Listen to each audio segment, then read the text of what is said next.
Raging Bull, 1980. 10 Weird Things You Didn't Know. Martin Scorsese's Raging Bull is often praised for its raw intensity, black and white cinematography, and unforgettable performances, especially from Robert De Niro. But what many fans don't realize is that this masterpiece was born from chaos, resistance, and a lot of strange behind-the-scenes choices.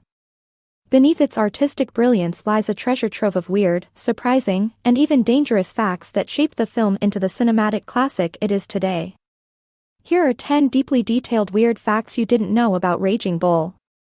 1. Robert De Niro's 60-pound weight gain nearly broke him to portray the older, out-of-shape Jake LaMotta. De Niro didn't rely on makeup or camera tricks, he actually gained 60 pounds.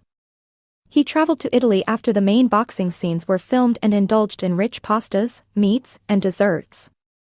The weight gain was so extreme that De Niro developed breathing difficulties, knee injuries, and even facial swelling.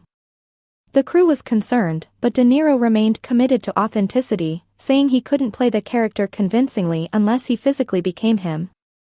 2. Scorsese was recovering from a near-fatal drug overdose. Martin Scorsese was at a low point in his life during the late 1970s.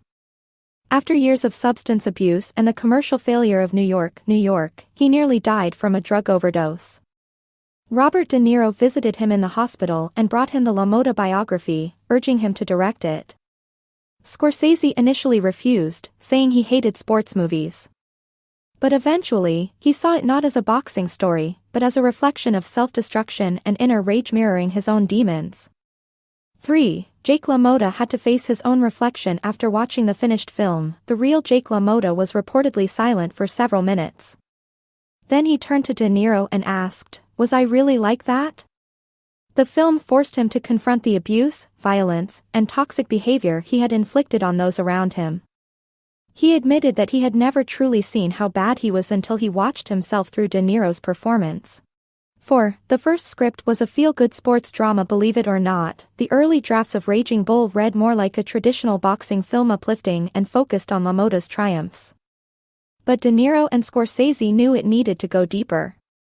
They brought in screenwriter Paul Schrader, of Taxi Driver, to rewrite it, turning the film into a haunting psychological portrait of a man consumed by jealousy, insecurity, and violence.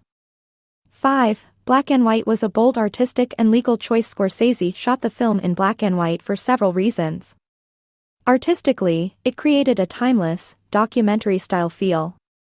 Practically, it helped distinguish Raging Bull from Rocky, 1976, which was a colorful, upbeat boxing story.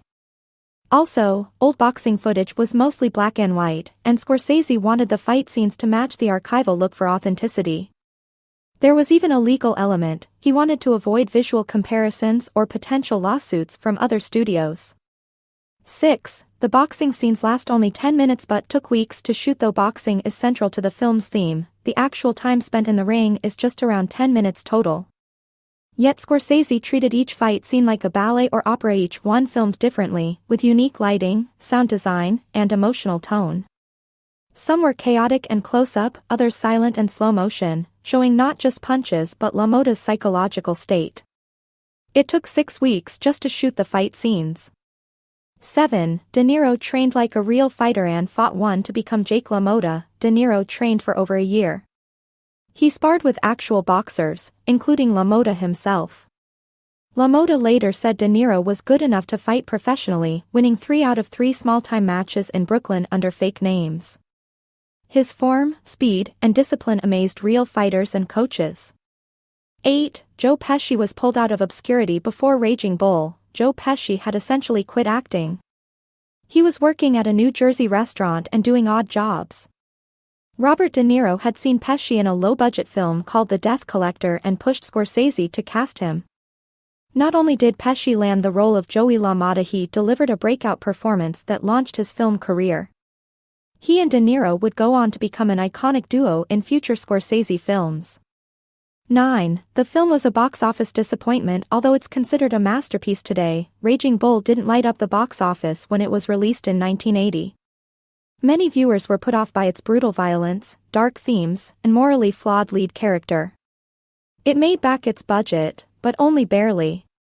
The film's reputation grew over time through critical acclaim, home video, and Scorsese's rising stature. 10. One of the most famous scenes was improvised, the explosive scene where Jake accuses Joey of sleeping with his wife. My wife wasn't fully scripted. Scorsese told De Niro and Pesci to improvise, and the awkward, stammering tension you see is completely real.